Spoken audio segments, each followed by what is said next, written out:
నమస్తే అండి. చిత్రాడలో జరిగినటువంటి పిఠాపురం చిత్రాడలో 12వ ఆవిర్భావ సభ జరిగిన తర్వాత సహజంగానే ఏం చేస్తామంటే ప్రతిపక్షాలు విమర్శలు చేస్తామని చెప్పి చూస్తాం. కానీ విచిత్రంగా ఏంటంటే తెలుగుదేశం పార్టీ పవన్ కళ్యాణ్ గారి ఉపన్యాసం పైన పెద్ద ఎత్తున ఐటీడీపీ కానీ సోషల్ మీడియాలో కానీ తెలుగుదేశం పార్టీ వర్గాలు చాలా తీవ్రమైనటువంటి విమర్శలు ఆగ్రహాన్ని వ్యక్తం చేస్తున్నాయి.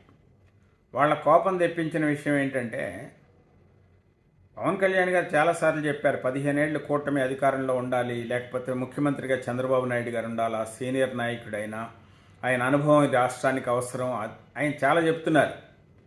కానీ ఈ పసుపు దళానికి ఇవన్నీ ఏం పట్టవు. వాళ్ళు ఏంటంటే పవన్ కళ్యాణ్ గారు చేసిన ఒక చిన్న కామెంట్, ఒక పార్టీ చేసినటువంటి దాడుల్ని మనం తట్టుకొని 40 సంవత్సరాల అనుభవం ఉన్నటువంటి తెలుగుదేశం పార్టీని కూడా నిలబెట్టాము, మనం నిలబట్టమే కాకుండా మన యొక్క సహచర పార్టీ అనేటువంటి తెలుగుదేశం పార్టీని కూడా నిలబెట్టాము అని ఆయన చేసినటువంటి ఒక కామెంట్. వీళ్ళు ఎంత అహంకారపూరిత ధోరణి అంటే, మమ్మల్ని మీరు నిలబెట్టడం ఏంటి, పవన్ కళ్యాణ్ ఎవరు, ఆయన నిలబెట్టడం ఏంటి, ఆయన నిలబెడితే మేము నిలబడతామా, మాకు బలం లేదా అనేటువంటి వాళ్ళు మాట్లాడుతున్నారు. గమనించాల్సిన విషయం ఏంటంటే ఉమ్మడి ఆంధ్రప్రదేశ్లో తెలుగుదేశం పార్టీ చాలాసార్లు చాలా బలంగా అధికారంలోకి వచ్చింది, ఎవరు కాదని లేని సత్యం. ఇవాళ తెలంగాణలో తెలుగుదేశం పార్టీ ఏది? 2014 ఎన్నికల్లో తెలుగుదేశం బీజేపీ జనసేన కలిసి ఎన్నికలకు పోయినాయి. ఆ రోజు పవన్ కళ్యాణ్ గారి మద్దతు కోసం చంద్రబాబు నాయుడు గారు పడిగాపులు కాసి ఆయన దగ్గర అపాయింట్మెంట్ తీసుకొని ఆయన దగ్గరికి వెళ్ళి ఆయనతో ప్రచారం ఎందుకు చేయించుకున్నారు? అధికారంలోకి వచ్చిన తర్వాత బీజేపీతో గొడవ పెట్టుకుని జనసేన పార్టీ విడిగా పోటీ చేసి 2019 ఎన్నికల నాటికి 2014లో గెలిచి అధికారంలోకి వచ్చాక మళ్ళీ మేమే వస్తామని చెప్పి అహంకారపూరితంగా ఎన్నికల్లోకి వెళ్ళి పసుపు కుంకుమ పేరుతో కోట్లాది రూపాయలు మహిళల అకౌంట్లో డబ్బులు వేసి మరి ఆ రోజు తెలుగుదేశం పార్టీ ఎందుకు ఓడిపోయింది? ఆ రోజు తెలుగుదేశం పార్టీకి కేవలం ప్రతిపక్ష హోదా కూడా చచ్చిబతికి వచ్చింది కదా 23 సీట్లతో. ఆ విషయాన్ని మర్చిపోతే ఎట్లా? ఓడిపోయిన తర్వాత ఈ ఓట్ల చీలిక వల్ల ఓడిపోయాము, ఓట్లు చీలకూడదు, ఈ ఉన్నటువంటి వైఎస్ఆర్ కాంగ్రెస్ పార్టీ పరిపాలన బాగాలేదు, ప్రజాస్వామ్యబద్ధంగా లేదు, ప్రజాస్వామ్యం బతికుండాలా, ముందు రాజకీయ పార్టీలు బతికుండాలి అంటే అని చెప్పి తెలుగుదేశం పార్టీ పైన దాడుల్ని ఖండించి జనసేన పార్టీ ఆ వైఎస్ఆర్ కాంగ్రెస్ పార్టీ ప్రభుత్వం యొక్క దాడులను తట్టుకొని ఒకళ్ళకొకళ్ళు సపోర్టుగా ఉండి 2024 ఎన్నికల్లో ప్రభుత్వ వ్యతిరేక ఓటు చీలనివ్వనని చెప్పి పొత్తు కుదుర్చుకొని బీజేపీ అంగీకరించకపోయినా బీజేపీని పొత్తులోకి తీసుకొచ్చి ఎన్నికల్లో కూటమిగా వెళ్ళినటువంటి విషయాన్ని మర్చిపోతే ఎట్లా?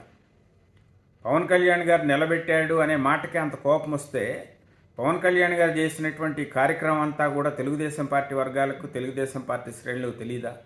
ఈ పసుపు దళానికి తెలీదా? జరిగినటువంటి పరిణామం తెలీదా? అధికారం రాకపోవడం ఒక్కలాగా, అధికారం వచ్చిన తర్వాత మరొకలాగా మాట్లాడటం అనేది వెనతో పెట్టిన విద్య మీకు. ఈ రకంగా మాట్లాడటం అనేది ఏ రకంగా పద్ధతి అండి? పవన్ కళ్యాణ్ ఏమైనా బూతులు మాట్లాడా? చంద్రబాబు నాయుడు గారిని ఏమైనా విమర్శించారా? తెలుగుదేశం పార్టీని ఏమైనా విమర్శించారా? ఆయన తెలుగుదేశం పార్టీ నాయకుడు, సీనియర్ నాయకుడు, చంద్రబాబు నాయుడు గారి నేతృత్వంలోనే మనం ముందుకు పోవాలి, ఆయనే సీఎంగా ఉండాలని చెప్పేమో పవన్ కళ్యాణ్ గారు కోరుతూ ఉంటే, మీరేమో పవన్ కళ్యాణ్ గారు మమ్మల్ని నిలబెట్టేదేంటి, మాకు సహకరించేదేంటి, ఆయన అసెంబ్లీలో 2 గంటలు కూర్చోలేడు, లేకపోతేనేమో ఆయనకు ఆరోగ్యం బాగుండదు, ఆయన ఎంత దారుణం అంటే నిజంగా. అంటే ఒక చిన్న మాట ఆయన మాట్లాడితే ఇంత ఇదిగా రెచ్చిపోవాలా, ఇంత ఇదిగా ఆయన ట్రోల్ చేయాలా? ఇవాళ అధికారంలోకి రావటానికి ఎవరు కారణం, ఎవరు కారణం? తెలుగుదేశం పార్టీ బతకటానికి జనసేన కారణమా, లేదా జనసేన పార్టీ అన్ని సీట్లు గెలుచుకోవటానికి తెలుగుదేశం పార్టీ కారణమా? ఎవరికి వాళ్ళు గొప్పలు చెప్పుకోవచ్చు. కానీ కూటమి అధికారంలోకి రావటానికి పవన్ కళ్యాణ్ గారు చేసిన కృషిని ఎవరు కాదనలేరు. బీజేపీ యొక్క సహకారం లేకపోతే వాళ్ళ రాష్ట్రంలో ప్రభుత్వాన్ని నడపగలిగేటువంటి పరిస్థితి ఉంటుందని ఎవరు అనుకోరు.